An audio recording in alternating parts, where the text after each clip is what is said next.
ایک لمحے کے توقف کے بعد اس نے فارس کو دیکھا. اس کی ذہین آنکھوں کے تاثرات سے وہ کچھ نروس سی ہوئی. وہ اس پر نگاہیں جمائے بیٹھا تھا، خاموشی اور یکسوئی سے سن بھی رہا تھا. ایسا بھی ہونا تھا. خیر، اس نے اس لٹ کو کان کے پیچھے اڑسا تھا جو اس کے گال پر پھسل رہی تھی. مجھے طلاق فوری چاہیے ہوگی. تمہیں ابھی سے ڈاکومنٹس کا انتظام کر لینا چاہیے تاکہ مناسب وقت پر بنا کسی تاخیر کے سائن کر کے ایک دوسرے سے جان خلاصی کی جا سکے. لیکن اگر کچھ وجوہات کے بنا پر مجھے قبل از وقت یہ گھر چھوڑنا پڑ جاتا ہے اور اس دوران میرا تم سے فی الفور رابطہ بھی ممکن نہیں ہو پاتا تو میں 1 ماہ تک کی مدت کو ذہن میں رکھوں گی اور اس کے بعد سمجھ جاؤں گی کہ مجھے طلاق ہو چکی ہے. سو تمہیں اس بات کا خیال رکھنا ہوگا کہ مجھے اس 1 ماہ کے اندر اندر طلاق ہو جانی چاہیے. ایک لمحے کو رک کر اس نے یہاں وہاں نگاہ دوڑاتے ہوئے کچھ سوچا کہ کہیں کچھ رہ تو نہیں گیا.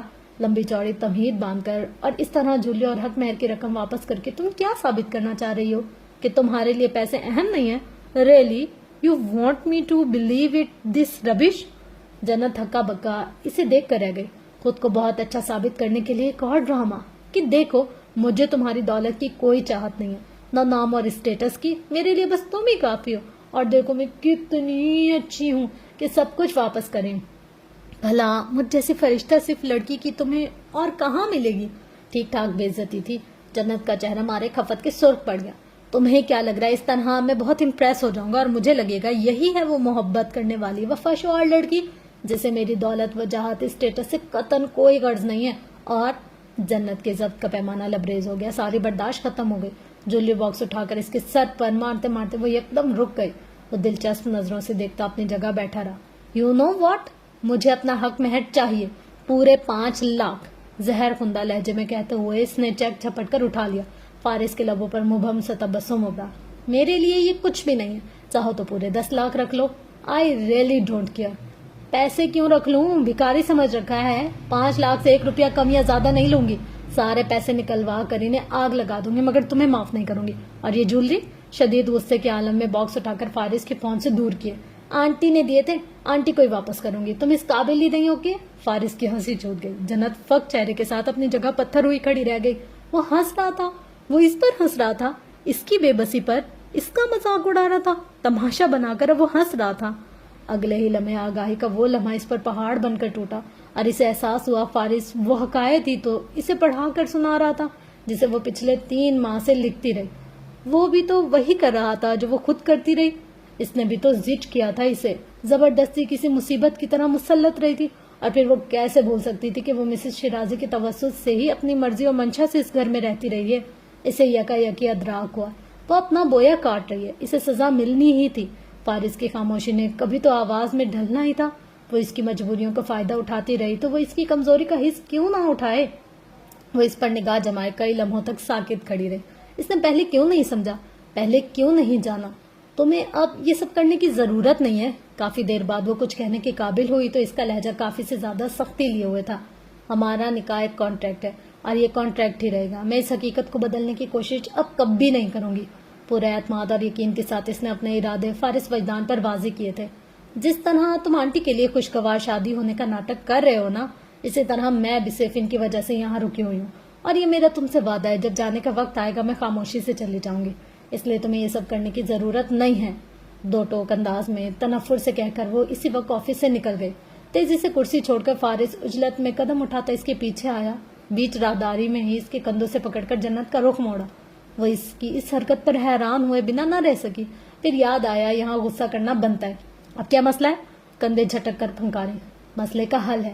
اب تم حق مہر کی پوری رقم اپنے پاس رکھ سکو گی. چھناکے سے جنت کے اندر کچھ ٹوٹا، کرچی آنکھوں میں سما گئی. مگر کانٹریکٹ کی حقیقت کبھی نہیں بدلے گی، وہ کہہ کر جا چکا تھا. اور جنت کمال جویلری باکس اور حق مہر کی رقم اپنے لیے جگہ کھڑی رہی. اوائل جنوری کی دھند آلودہ شب تھی. ہر طرف سناٹوں کا راج تھا. وہ سٹنگ روم میں فلور کشن پر ٹانگے سمیٹے خاموش بیٹھی تھی.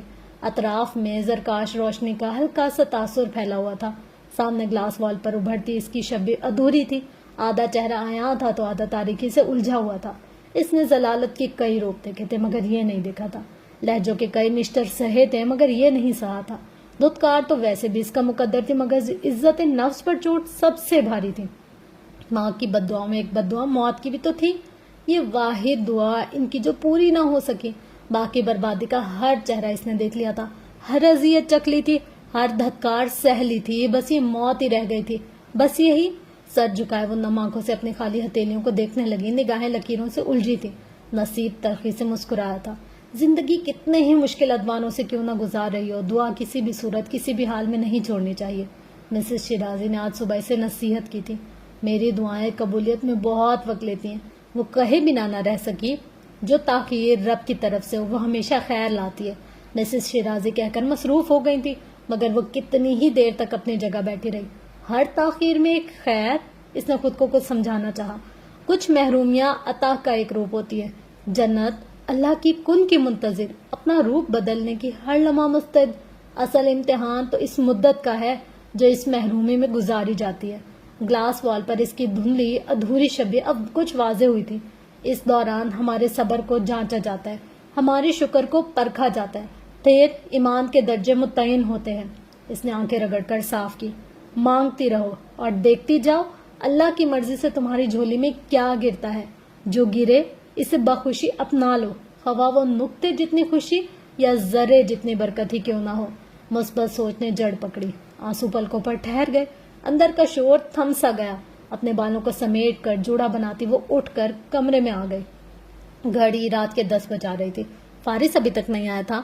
صوفے پر نیم دراز ہو کر فلور لیمپ کی روشنی میں میگزین کی ورق گردانی کرتے ہوئے اس کی آنکھ لگ گئی۔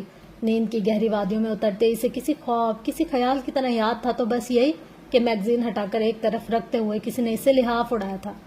پارک میں اقصیٰ کے ہمراہ ٹہلتے ہوئے اس کی نظر سیاہ ٹریک سوٹ میں ملبوس شخص پر پڑی تو وہ چونک کر وہیں رک گئی۔ اس کی گردن کے مفلر اچھی طرح سے ہونٹوں تک لپٹا ہوا تھا، جس کی وجہ سے آدھا چہرہ مکمل پوشیدہ تھا۔ اقصیٰ کا بازو پکڑ کر فوراً رخ بدلتی وہ عجلت میں مخالف سمت قدم اٹھانے لگی۔ کیا ہوا؟ اقصیٰ اپنی مالکن کے بدلتے تاثرات سے پریشان ہو جاتی تھی۔ یہ جو ہمارے پیچھے آ رہا ہے یہ فارس ہی ہے نا؟ اس نے اقصیٰ سے تصدیق چاہی۔ اقصیٰ نے پوری گردن موڑ کر پیچھے دیکھا، پھر زور شور سے سر ہلایا۔ جی جی، یہ اپنے فارس صاحب ہی ہیں۔ جنت کے لب بھینچ گئے۔ دیکھو اقصیٰ، پاس پاس رہنا۔ اقصیٰ سمجھ نہ سکی مالکن نے ایسا کیوں کہا، لیکن کچھ ہی دیر بعد جب پیچھے بار بار مڑ کر دیکھنے پر فارس وجدان نے اسے ادھر ادھر ہو جانے کا اشارہ دیا تو وہ بیچاری کنفیوز ہو گئے۔ سمجھ میں نہیں آیا کہ کس کی مانے، فارس کی یا پھر جنت کی، مگر اس کی کالج کی فیس تو صاحب ہی دیتے تھے۔ اپنی مصلحتوں کو مد نظر رکھتے ہوئے وہ اپنی رفتار مدھم کرتی واقعی میں ادھر ادھر ہو گئے۔ جنت کو اس کی غیر موجودگی کا احساس اس وقت ہوا جب فارس تیز تیز قدم اٹھاتا اس کے برابر میں چلنے لگا۔ زیر لب بڑبڑاتے ہوئے اس نے اپنی رفتار بڑھا لی، مگر وہ اس سے پھر بھی آگے نہ نکل سکی۔ دونوں برابر تھے۔ جنت کے قدموں میں عجلت نمایاں تھی، جبکہ فارس کا انداز سکون لیے ہوئے تھا۔ پھر اس نے بھاگنا شروع کر دیا۔ وہ تب بھی ایک لمحے کے لیے نہ آگے نکلا نہ پیچھے ہوا۔ جنت نے دور تک جاگنگ ٹریک کو دیکھا، پھر تھک ہار کر پھولے تنفس کے ساتھ رک گئی۔ گھٹنوں پر ہاتھ رکھے جھک کر سانسیں ہموار کرنے لگی۔ وہ بھی رک گیا۔ اگلے چند لمحے خاموشی کی نظر ہوئے۔ 15 جنوری کی ٹکٹ کنفرم ہوئی ہے۔ ہونٹوں پر سے مفلر ہٹا کر گردن پر ٹھہراتے ہوئے اس نے سنجیدگی سے کہا۔ جنت نے سر اٹھا کر اسے دیکھا۔ ٹھیک ہے، بھلے سے اس کی جنت کی ٹکٹ کنفرم ہو یا جہنم کی، وہ اسے کیوں بتا رہا تھا؟ آنکھوں میں نہ سمجھی کا تاثر لیے سوال ٹھہر گیا۔ تو میرے ساتھ لندن جا رہی ہو؟ جنت ساکت ہوئی، آنکھیں حیرت و بے یقینی سے پھیلی۔ سماعت پر یقین نہ آیا۔ اب وہ کیا کر رہا ہے، اب وہ کیا چاہ رہا ہے؟ تمہیں لگتا ہے تم مجھے اپنی مرضی سے کہیں بھی لے جا سکتے ہو؟ وہ مشتعل ہو۔ لاہور لے جا چکا ہوں، لندن بھی لے جا سکتا ہوں۔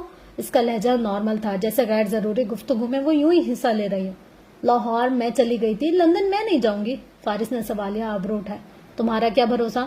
مجھے پارکنگ ایریا روڈ پر چھوڑ کر چلے جاؤ، پھر 10-15 دن بعد آنٹی کے مجبور کرنے پر لینے آ جاؤ۔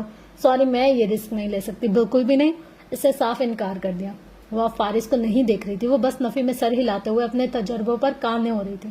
لاہور وہ اسے بطور سزا لے کر گیا تھا، بطور سزا چھوڑ کر بھی آیا تھا۔ وہ اسے اپنی بیوی اپنی عزت نہیں سمجھتا تھا۔ جس شخص کی وہ بیوی تھی نہ عزت، اس شخص پر اب وہ کوئی بھروسہ نہیں کر سکتی تھی۔ ٹھیک ہے، چند لمحوں کے توقف کے بعد فارس نے کہا۔ آواز گمبھیر تھی، تاثرات سنجیدہ، مگر کہیں سختی نہیں تھی، نرمی بھی نہیں تھی۔ یوں جیسے انکار سے اسے کوئی خاص فرق نہ پڑا ہو، یوں جیسے وہ ایسے ہی کسی جواب کا مطمئن رہا ہو۔ پل پل اس کے تاثرات، اس کے ارادے اور احساسات بدلتے تھے۔ ممی کے حکم پر ٹکٹ بک کروائی ہے، انکار بھی تم انہیں ہی کرو؟ اس کے لبوں پر ابھرتی فاتحانہ مسکراہٹ جنت کو اندر تک سلگا گئی۔ مسز شیرازی کو فارس وجدان انکار نہیں کر سکتا تھا، اس کی کیا مجال تھی؟ کڑھ کر تڑپ کر اس نے سر اٹھا کر فارس کو دیکھا۔ میں اچھی طرح سے جانتے ہو تو مجھے لندن کیوں لے جانا چاہتے ہو؟